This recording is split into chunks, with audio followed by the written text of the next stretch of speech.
आसमान से ज़ेलेंस्की के लिए आज बेहद बुरी खबर सामने आई। यूक्रेन के 2 ट्रेनर जेट टकरा गए और इस हादसे में यूक्रेन के 3 पायलट्स की मौत हो गई। ज़ेलेंस्की दुखी हैं क्योंकि यही वो पायलट थे जो कल अमेरिका वाले फाइटर जेट F-16 की कमान संभालते। F-16 के यूक्रेन पहुंचने में जो सबसे बड़ी रुकावट है वो राजनीतिक, सामरिक या कूटनीतिक नहीं है, बल्कि काबिल पायलटों की कमी है। उनकी कमजोर अंग्रेजी है क्योंकि अभी तक यूक्रेन सोवियत दौर के विमान इस्तेमाल करता हुआ है और F-16 एक अमेरिकी फाइटर जेट है।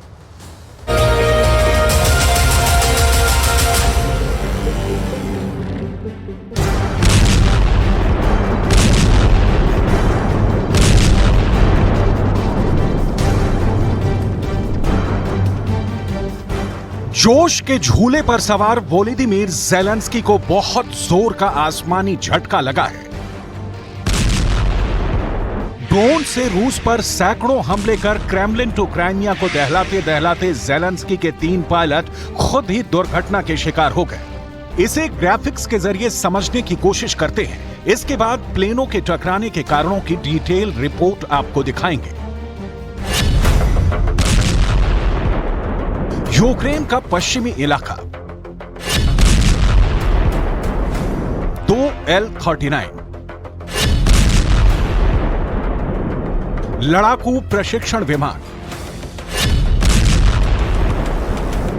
दोनों विमानों को ट्रेनी पायलट उड़ा रहे थे, लेकिन देखते ही देखते दोनों प्लेन हवा में ही एक दूसरे से टकरा जाते हैं। फिर जबरदस्त धमाके की आवाज के साथ दोनों प्लेन जमीन पर आ गिरते हैं। पूरे यूक्रेन में खलबली मच गई है। यूक्रेन के एयरफोर्स के हाथ पांव फूल गए कि आखिरकार 2 प्लेनों की टक्कर हुई कैसे।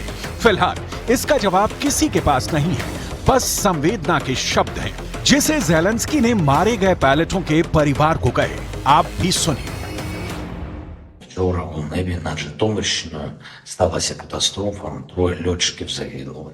Серед них Андрій Піщиков, позивний Джуз, український офіцер, один з тих, хто дуже допомагав нашій державі. Дуже. Мої співчуття рідним та близьким, усім, хто знав хлопців. Триває розслідування того, що сталося. Деталі говорити зарано. Звичайно, будуть з'ясовані всі обставини. Звичайно, Україна ніколи не забуде кожного, хто захищав вільне небо України.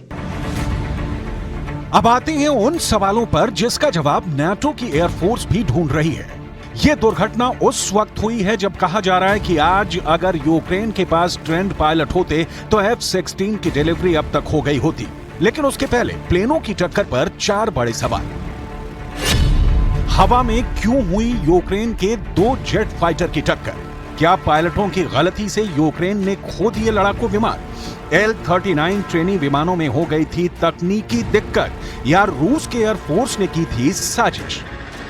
इन चारों सवालों का जवाब एक एक कर डिटेल में दिखाएंगे, लेकिन उसके पहले यूक्रेन के एयरफोर्स की वो ताकत जिसे लेकर ज़ेलेंस्की आजकल बड़े आश्वस्त दिख रहे हैं, मॉस्को पर हमले कर रहे हैं। क्या हुआ था हवा में उस वक्त जब 2 विमान टकराए? साजिश या सिर्फ दुर्घटना या पायलटों में प्रशिक्षण की कमी?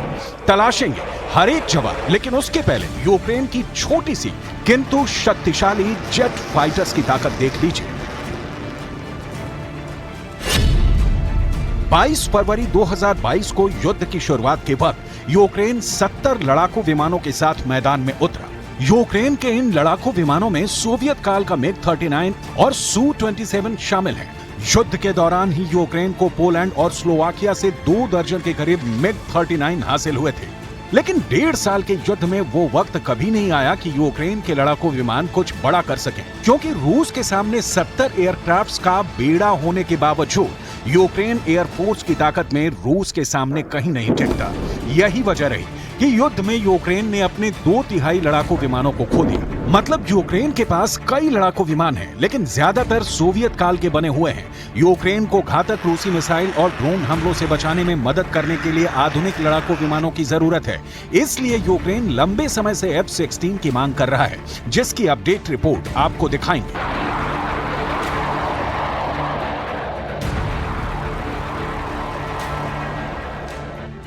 युद्ध के शुरुआती दौर से लेकर अब तक पिक्चर बिल्कुल क्लियर है कि यूक्रेन को हवा में तबाह करने के लिए रूस के पास इतने विमान हैं कि यूक्रेन की पूरी एयरफोर्स को हवा में ही तबाह कर सकता है। लेकिन इसकी डिटेल आगे। अभी हवा में 2 लड़ाकू विमानों के तबाह होने के कारणों की तलाश जरूरी है। यूक्रेन ने ऐलान किया है कि उड़ान में तैयारी नियमों का उल्लंघन किया गया था या नहीं, इसकी आपराधिक जांच शुरू कर दी गई है। यूक्रेन के पास दक्ष पायलटों की सख्त कमी है, ये बात किसी से छुपी नहीं है। और F-16 जब यूक्रेन आएंगे तो उन्हें यूक्रेन के पायलट कैसे हैंडल कर पाएंगे, ये बहुत बड़ा सवाल है, जिसका A to Z जवाब आपको उस पायलट की मौत के पहले का वो बयान भी दिखाएंगे जिसमें वो कह रहा है कि यूक्रेन को F-16 जैसा फाइटर जेट मिलते ही सारी कहानी बदल जाएगी। लेकिन इस वक्त 3 पायलटों की मौत का जोरदार झटका झेल रहे ज़ेलेंस्की के लिए सुकून वाली खबर। यूक्रेन में रूस के एक पायलट ने सरेंडर किया है। इस पायलट ने अपना M-18 हेलीकॉप्टर भी यूक्रेन की सेना के हवाले कर दिया है। यूक्रेन के स्पेशल फोर्स ने एक ऑपरेशन में M-18 हेलीकॉप्टर को नीचे उतरने पर मजबूर किया और उस पर कब्जा कर लिया। रूस ने भी महायुद्ध में अपनी वायु शक्ति को कमजोर किया है, क्योंकि नुकसान बहुत हुआ है, वो चाहे विमान हो, मिसाइल हो या टैंक हो। लेकिन अभी तो उस विमान की कहानी यूक्रेन में प्लेन क्रैश में जिस पायलट की मौत हुई उसकी जुबानी। F-16 is the best solution exactly right here, right now. Andrei जैसे यूक्रेन के पायलटों के सामने जितनी बड़ी समस्या एयरक्राफ्ट्स की कमी नहीं, उससे बड़ी समस्या है प्लेन को चलाने की। ये पायलट विमान उड़ाने में, वो भी लड़ाकू विमान, बहुत ज्यादा ट्रेंड नहीं है। यही कारण है कि मई की शुरुआत में अमेरिका के राष्ट्रपति जो बाइडेन ने F-16 देने को कहा, लेकिन अगस्त निकला जा रहा है और अभी ऐलान ही हो रहे हैं कि नीदरलैंड से, डेनमार्क से, नॉर्वे से 61 F-16 विमान यूक्रेन को मिलने जा रहे हैं। लेकिन उससे पहले इसे उड़ाने के लिए यूक्रेन के पायलटों को ट्रेनिंग दी जा रही है। ट्रेनिंग का आलम क्या है, उसकी डिटेल रिपोर्ट देखिए।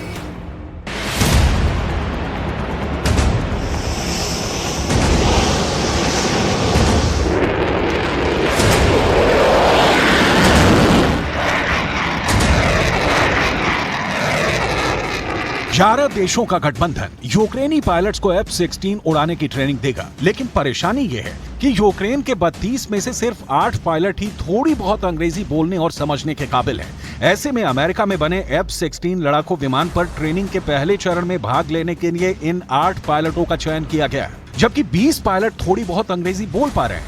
इसी महीने में ट्रेनिंग यूक्रेन के पायलटों की शुरू हो रही है।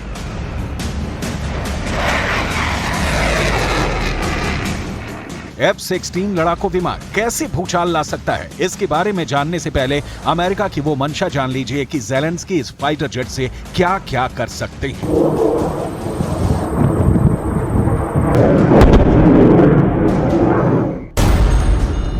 अमेरिका का साफ कहना है कि F-16 का इस्तेमाल केवल यूक्रेन की रक्षा में किया जाना चाहिए और 2014 से पहले यूक्रेन की सीमाओं के बाहर रूसी ठिकानों पर हमला करने के लिए इसका इस्तेमाल नहीं किया जाना चाहिए।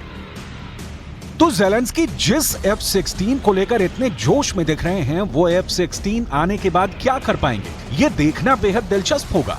अभी तो ज़ेलेंस्की उम्मीद की नाव पर सवार हैं, पश्चिमी देशों की ताकत के तबादले पर इतरा रहे हैं। ज़ेलेंस्की को सुन लीजिए, आगे बताएंगे F-16 लड़ाकू विमानों की मार, धार, प्रहार और परमाणु बम बरसाने वाली विनाशक शक्ति के बारे में। На сьогодні вже більше 20 держав приєдналися до декларації Групи 7 щодо безпекових гарантій Україні. Наша команда працює далі. Зараз майже 30 загалом разом із Сімкою. Буде більше. Розпочали перемовини з Канадою щодо двостороннього документу про безпекові гарантії. Раніше розпочали з Америкою і Великобританією. Дасть Україні значно більше можливостей.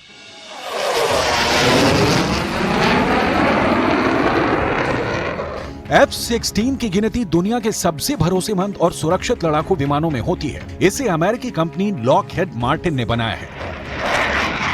अमेरिका ने 1973 में इस विमान का प्रोडक्शन शुरू किया था। दिसंबर 1976 में इसने पहली उड़ान भरी थी। हालांकि इससे पहले ऑपरेशनल उड़ान जनवरी 1979 में हुई थी। दुनिया भर में 25 से ज्यादा देशों के पास F-16 विमान है। पाकिस्तान के पास भी F-16 है।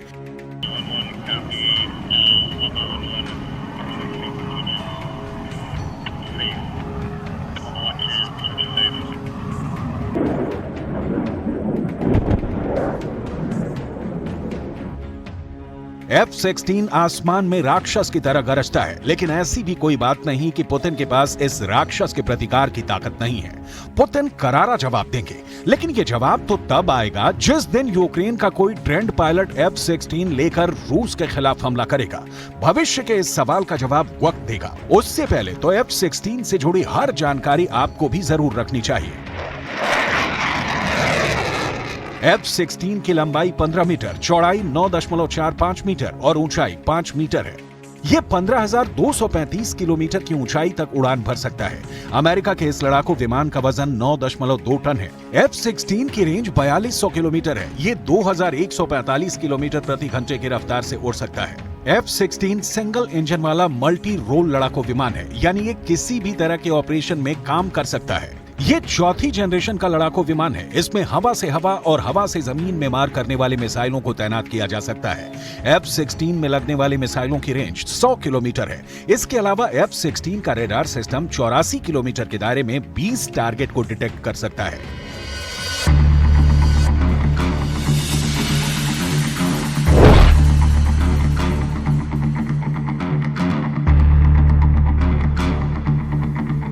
F-16 की सारी शक्ति का इस्तेमाल कोई दमदार और बेहद काबिल पायलट ही कर पाएगा और इसके लिए फिलहाल ट्रेनिंग का काम शुरू होना है।